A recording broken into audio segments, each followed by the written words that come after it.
Assalamualaikum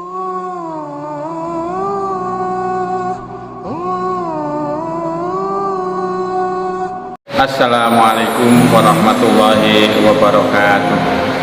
Innal hamdalillah nahmaduhu wa nasta'inuhu wa nastaghfiruh wa na'udzu billahi min syururi anfusina wa min sayyiati a'malina.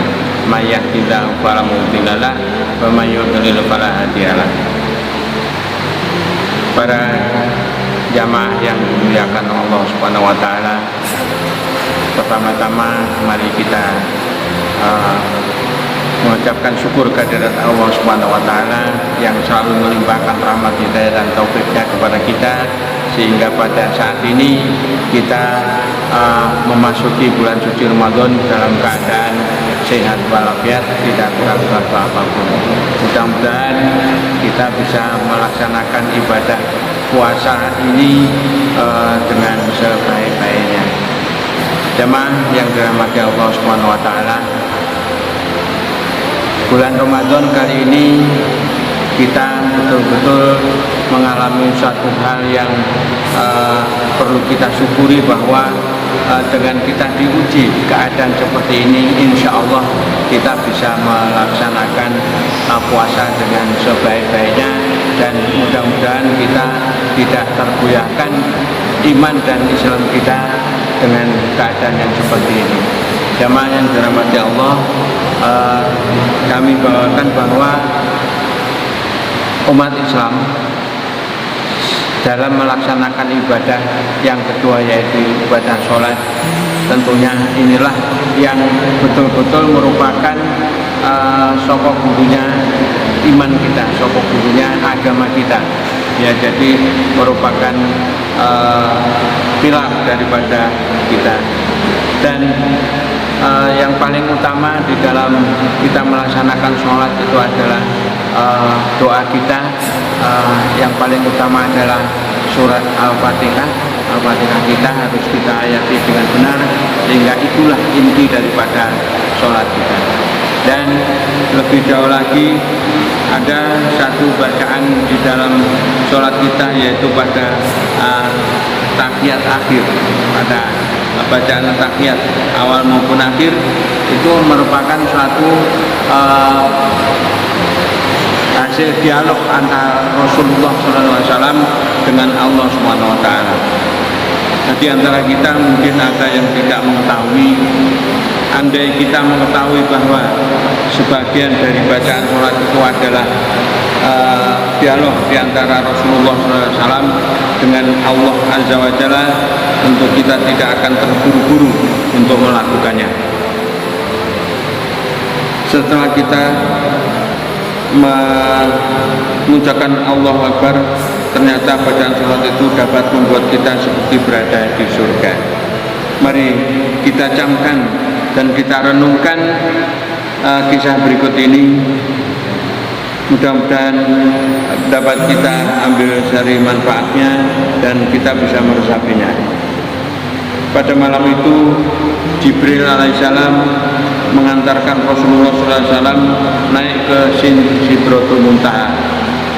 Namun karena Jibril alaihissalam tidak diperkenankan untuk mencapai Sidratul Muntaha, maka Jibril alaihissalam pun mengatakan kepada Rasulullah SAW untuk melanjutkan perjalanan sendiri tanpa dirinya.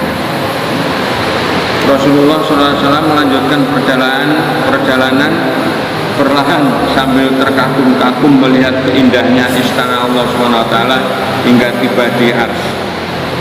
Setelah sekian lama menjadi seorang Rasul, inilah pertama kalinya Muhammad SAW berhadapan dan berbincang secara langsung dengan Allah Azza wa Jalla. Bayangkan betapa indah dan luar biasanya momen ini. Masya Allah.